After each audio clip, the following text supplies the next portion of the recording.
As always, my name is Cody. Welcome back to the Case Files, Minds of Madness. A quick reminder, if you do find today's video interesting and informative, be sure to like and subscribe for more stories told by yours truly. Now grab a snack and a blanket, and let's dive in.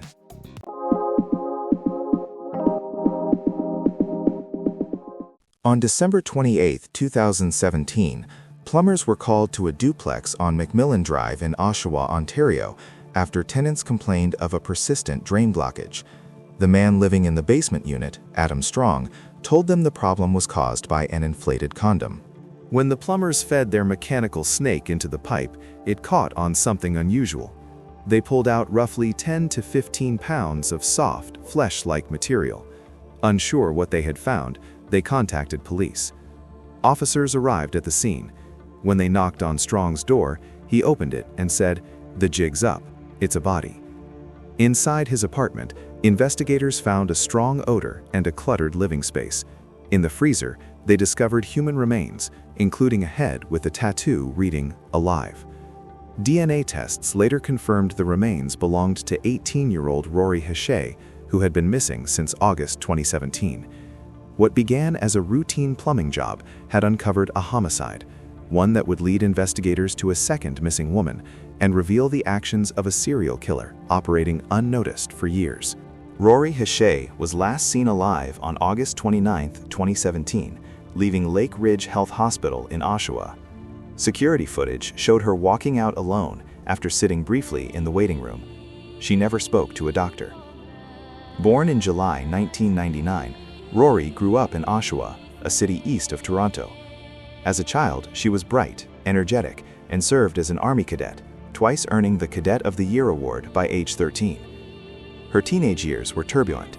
At 14, she was introduced to crystal meth, beginning a years-long struggle with addiction. Her family background was complicated. Her grandfather, Bernie Gindin, founded the Satan's Choice Motorcycle Club, once Canada's second-largest biker gang. Despite that, her relatives described Rori as gentle and compassionate, especially toward the elderly and animals. By mid-2017, she was rebuilding her life. She had a steady boyfriend, Tony, and had returned to school. That summer, a pregnancy test confirmed she was expecting a child. Friends said she seemed hopeful and determined to change. But weeks later, a fire broke out at her mother's home, injuring her mother and killing their dog. Rori's family believed the event deeply unsettled her. Soon after, she began showing signs of stress and secrecy.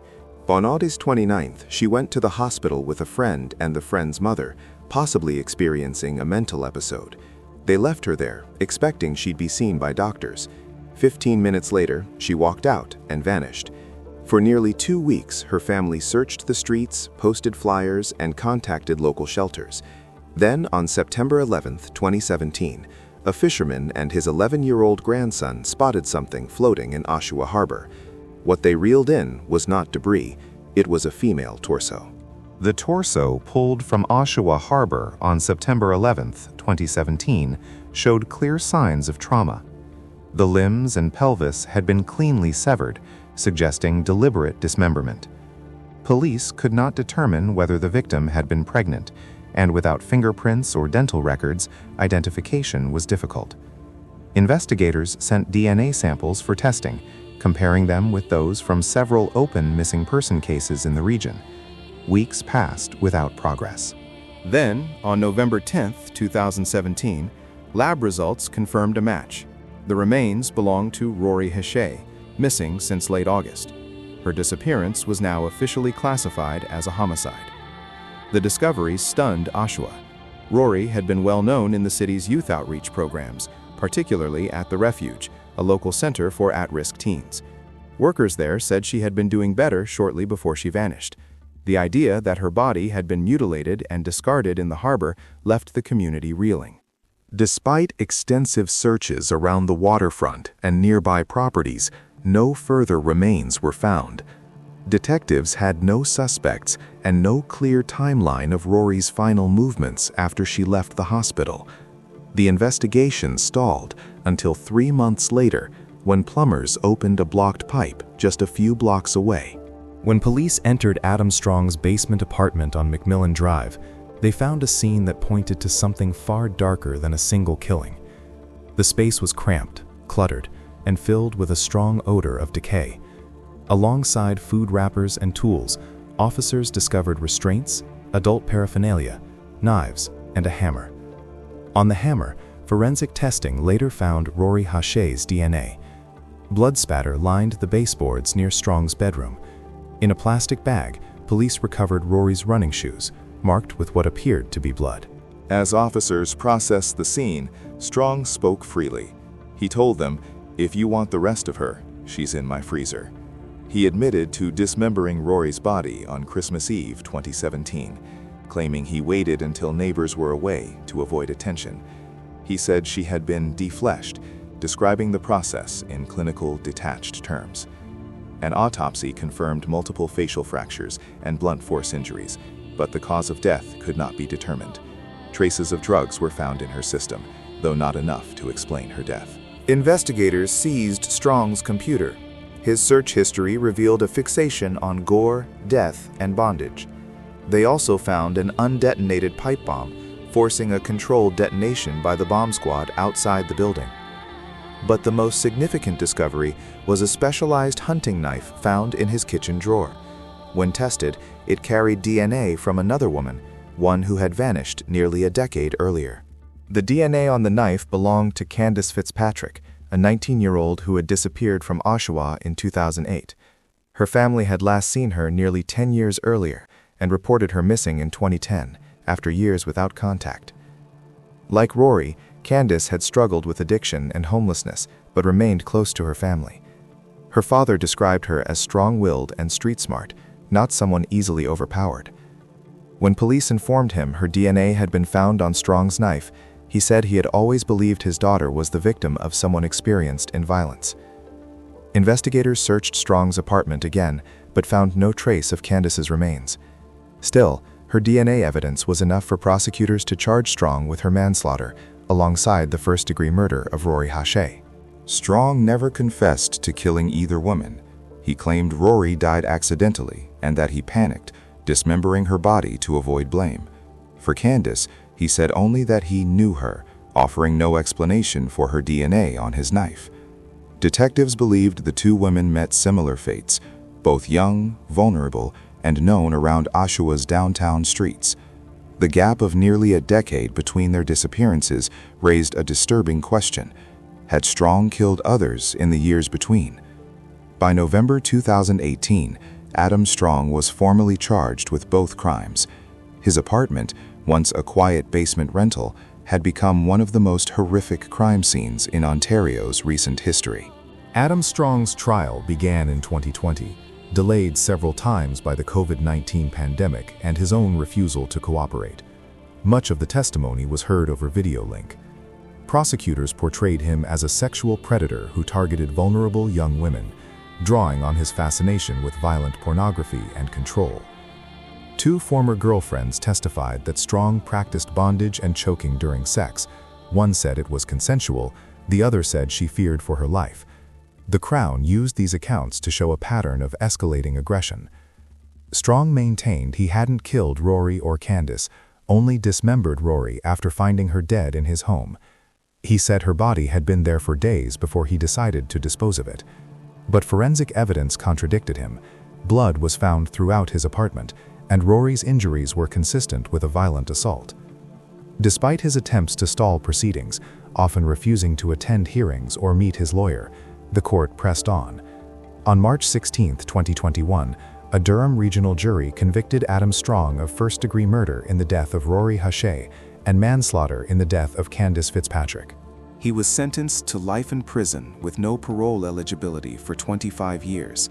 For the Fitzpatrick case, he received a concurrent 18-year term. Even in custody, Strong showed no remorse. But months later, in July 2021, he told a prison guard where to find Kandis's remains buried at an intersection in Oshawa. Police recovered them, finally giving her family the closure they'd waited more than a decade for. With both victims identified and Adam Strong imprisoned, the investigation closed, but the shock lingered in Oshawa. Detectives later said the case revealed how a killer had hidden in plain sight for years, renting the same basement unit, working part-time jobs, and moving unnoticed among the city's most vulnerable. Rori Hache's family struggled with the loss. Her grandfather, Bernie Gindin, once the founder of Satan's Choice Motorcycle Club, was said to be enraged. Within Canada's biker circles, word spread quickly. Strong had killed a biker's granddaughter. Even fellow inmates acknowledged the risk. "You can't kill a biker's granddaughter and get away with it," one convict told reporters. Kandis Fitzpatrick's family, who had lived with uncertainty for over 10 years, finally had answers, but little comfort. Her father described the verdict as a weight lifted, though the recovery of her remains reopened old wounds. Residents of Oshawa said the case shattered their sense of safety. The home on McMillan Drive, located less than 2 kilometers from downtown core and police headquarters, stood as a reminder of what had gone unnoticed. Strong has never explained how he met either woman, nor has he revealed whether more victims exist between 2008 and 2017, a 9-year silence that continues to haunt investigators. The drain blockage that winter day exposed more than a crime scene. It revealed the quiet persistence of evil hidden behind an ordinary door. The murders of Rori Hache and Kandis Fitzpatrick reshaped how local police handled missing persons in Durham region. Both women were initially dismissed as runaways, a label that delayed investigation for weeks and, in Kandis's case, years. After Strong's conviction, the Durham Regional Police Service reviewed its missing persons protocols, emphasizing faster responses and improved coordination with families. Forensic teams also cited the case as a turning point. Without the plumber's discovery in December 2017, Strong might never have been caught.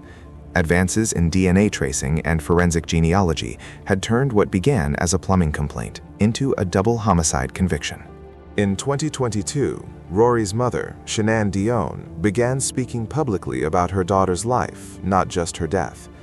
She described Rori as fearless, stubborn, and full of fire, a young woman whose story should serve as a warning about how quickly vulnerable people can disappear unnoticed. Kandis's name, too, gained renewed attention. Advocates used her case to highlight the risks faced by transient youth and the need for social systems that don't let them vanish into silence.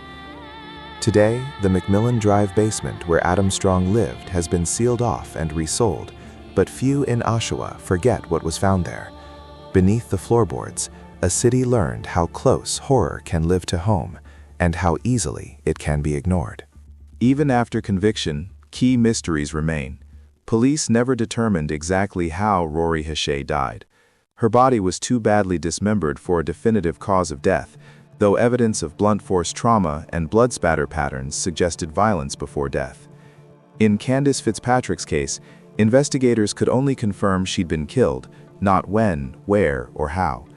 The decade-long gap between her disappearance and the discovery of her DNA raised grim possibilities. Detectives quietly re-examined other missing women from Oshawa and nearby towns, searching for any trace linking back to Strong. No further evidence has surfaced, but the timeline leaves questions. What happened between 2008 and 2017? Did Strong kill others, or did he simply stop? His silence has left investigators divided. Some believe he was a serial offender who grew cautious. Others think his crimes began and ended with the 2 women he believed he could control. Strong, now in his mid-40s, remains at Millhaven Institution, serving a life sentence. He has never spoken publicly since his conviction, never apologized, and never explained why. For many in Oshawa, that silence is the final cruelty. The city remembers 2 women, both young, both overlooked, whose stories only came to light because of a clogged basement drain.